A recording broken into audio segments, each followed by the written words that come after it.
Hey y'all, welcome back to Sidewynders Shed. No projects tonight. Tonight what we got is what I like to call story time. It's Uncle Sidewinder's story time. And what I'd like to tell you about is a little story about the wreck of the old 97. Now, some of you may know this song. It's an old country western song, and it talks about a train wreck. Okay, now I have mentioned before that my dad was born 1914. I was a late in life baby. And my father, he loved the old country western songs. He loved the, what do you call them? Story songs. He used to love to tell stories back then. And so growing up, my dad, he had a lot of old records. 45s, the old 78s, and 33 and a thirds. And then he got into modern times and got the 8 tracks. And the wreck of the old 97, that song right now, that was written about 120 years ago, somewhere around 1903, 1904, roughly. It was written back then. And I grew up listening to this song.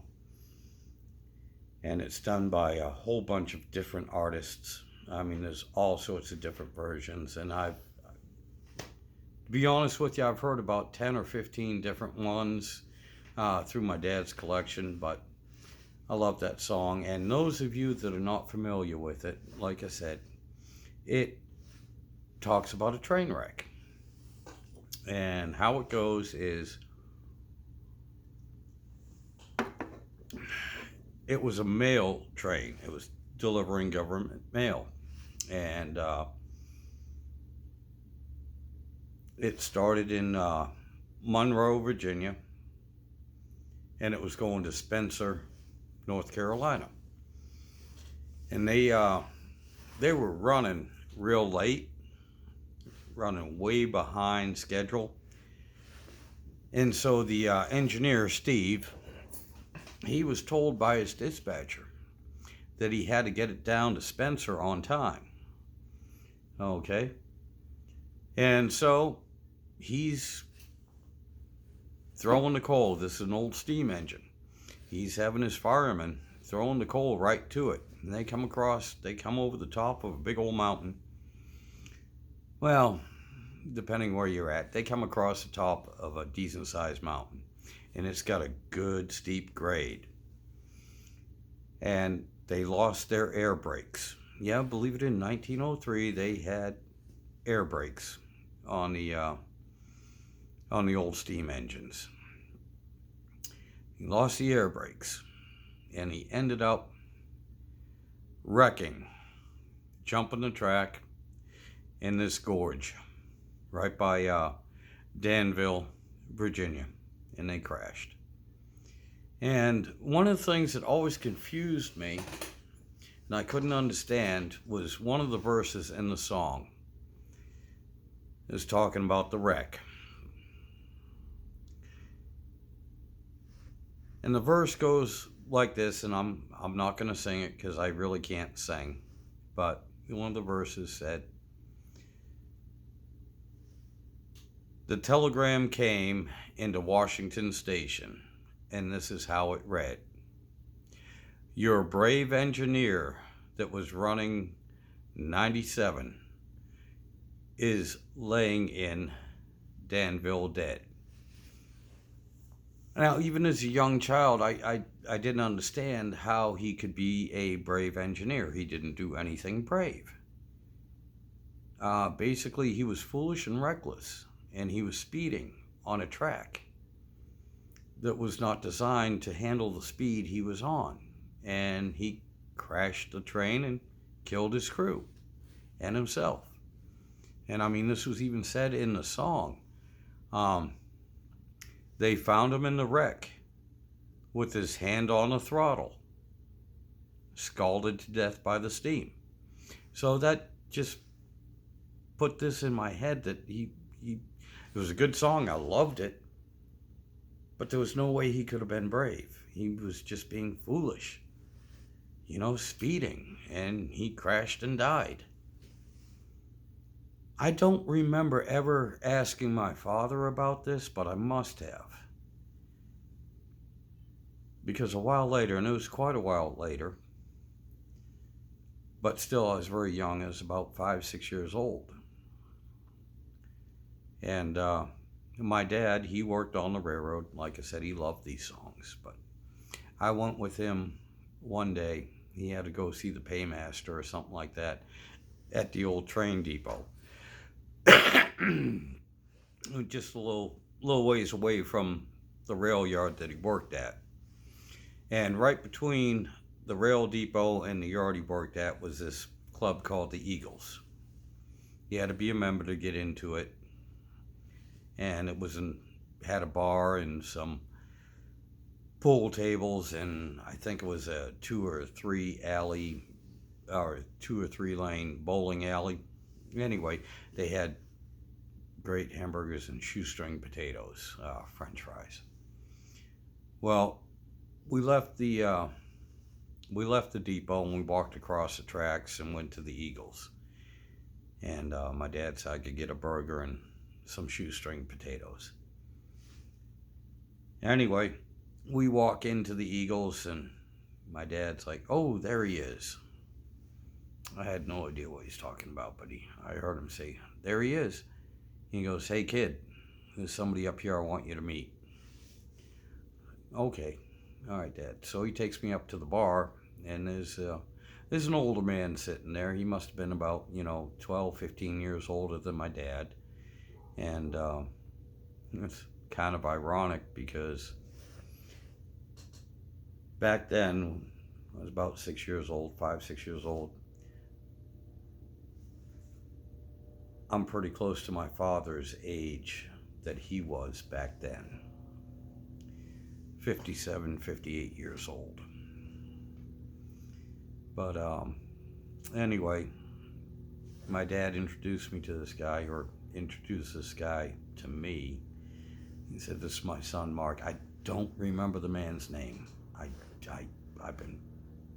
just can't remember his name. First to last, and I don't want to say the wrong name, but I can't remember it for sure. But anyway, he looked at me. I do remember this. He looked at me and he said, "You know that song, The Wreck of the Old 97? Yep. He said, "This man right here, his father was on that train when it wrecked." I was like, okay. And that old man looked at me and said, "Well, you know the song?" I was like, "Yes, sir, I do." He said, "I'll tell you what." And he said, "That song don't tell the whole truth." He said, "Would you like to hear what really happened?" And even as a 6-year-old kid, 5, 6-year-old kid, I was like, yes, I would. Because I thought it was just a song. I did not know at that time it was based on a true story, which it was. It was a wreck that happened in 1903. Well, that old man, he looked at me and he said, "I'll tell you this." He said, "The first part of the song is fairly true." He said, "But what they don't tell you is," he said, "that engineer, Steve," he said, "they were running behind, but Steve was not supposed to run that run. The man that was supposed to be the engineer for that run had been delayed, and he wasn't going to make it. So they called Steve in to run that run." He said, "The second thing is, Old 97 was not an old engine. It was actually one of the newest engines that the Southern Railways had at that time. It was one of the newest steam engines that they had." He said, but yeah, they were running real late, and they were trying to make up time. They were hauling mail for the U.S. government, and they were fined big time for every minute that they were late. So they were trying to get down to Spencer on time when they were supposed to be. And he said, and they did. They were going faster than what they should have been. And he said, they come over the hill, White Oak Mountain. They come over that, and it's a steep 3-mile grade. At the end of that grade, there was this old gorge, big old gorge, and it had a trestle bridge, an old wooden trestle bridge going across it with a slight curve on it. And he said, coming down that grade, they lost their air brakes. That meant that the engineer, Steve, could not control the brakes from the engine. But then he asked me, he said, you've been on the rail yard with your dad before, right? I was like, yes, sir, I have. He said, you've seen the rail cars, all the box cars, tankers, and everything? I said, yes, sir. And he said, on each end of them, you've seen that big wheel? He said, it's not a steering wheel. I said, no, sir, I know, that's for the brakes. He goes, well, I'll tell you what, they had those brakes too. They're the manual brakes. They had those on that train back then too. He said, not only that, but there were 17 people on that train. 15 others besides the engineer and the fireman that could set the brakes. He said, I don't know about you, but if I was on a runaway train going down a hill, even if I was not a brakeman like your father is, he said, I'd be climbing outside on those cars and turning them wheels to slow down. He said, do you think maybe that's what they did? I was like, yeah, no doubt. Yeah, that's, even if I was a passenger, even as a 5-6-year-old kid, I'd be crawling out there trying to stop the train. He said, yeah. He said, they did. They did, and they slowed down. He said, in the song, it says he was making 90 miles an hour coming down that grade. He said, no, it's more like 70. And they actually got it slowed down to about 40. The problem is, and the other thing they don't tell you, nobody's ever said about it, especially in the song,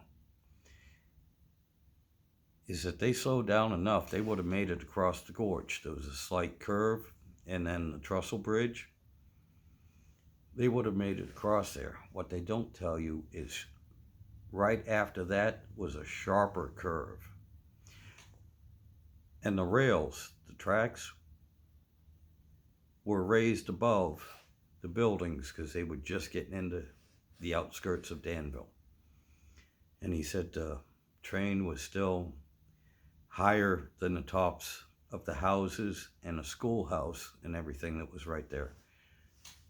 And he said that engineer, that fireman, and the conductor knew if they made it across the gorge, they'd be okay, except for that curve that came up next. They knew they wouldn't make it, and they would end up jumping the tracks there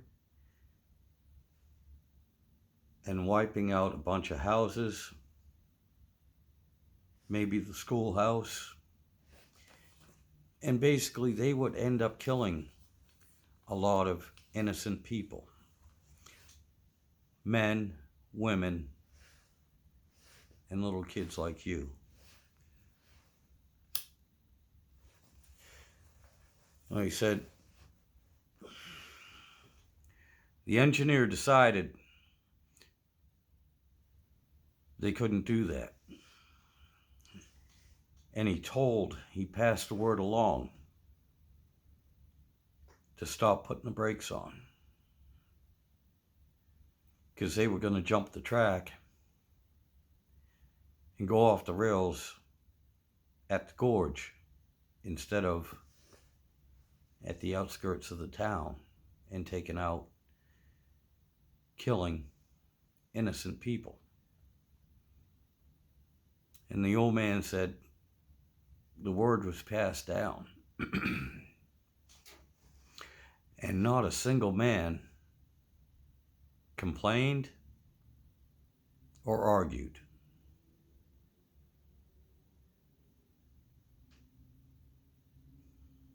Now, that's why, according to him, that's why that train went off the trails and kept the speed up when they hit that trestle bridge, and it collapsed and they went off in the gorge.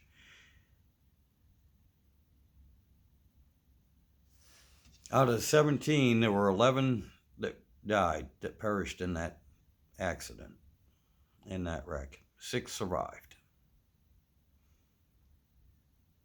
Now, I don't know if that old man's father was one of the 6 that survived or one of the 11 that perished. I was a young kid. I didn't ask him. I didn't know. But after he told me that story, I understood that verse in that song that talked about a brave engineer. And it wasn't only, if that story was true, which I have no idea if it was or not, it's just something that an old man told me. But if it was true, not only was the engineer brave, but so were the 16 other souls on board that train. And they weren't only brave. What they did was heroic. They sacrificed themselves to save everyday innocent people that had no idea what was coming down the hill towards them. And again, I don't know if that story is true. All I know is that an old man told me that.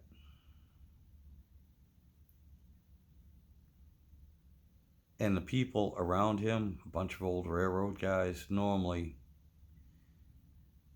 if somebody was telling me a tall tale, they would have laughed, said something. They actually would have, I've experienced it as a kid growing up. A lot of them would have chuckled or said, hey, stop filling the kid, stop filling the kid's head with these stories, or you're full of crap, whatever, something would have been said. But it was the atmosphere. All these old railroad men that were there, they stopped talking, or they talked in whispers as he was telling me this story. And nobody corrected him. Nobody said anything. Nobody laughed.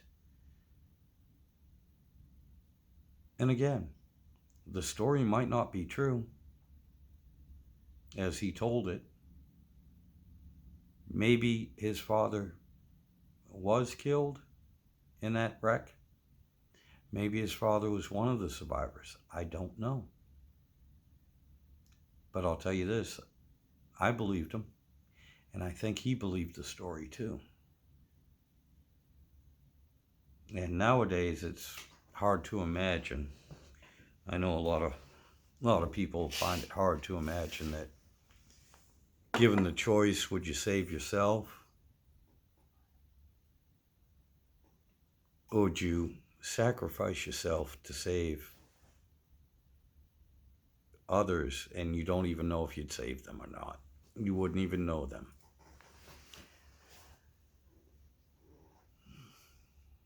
One of the reasons why I believe it is I grew up with men like that had that attitude. I've known men and women that have made that choice in a heartbeat. I know men and women now that I believe would still make that choice.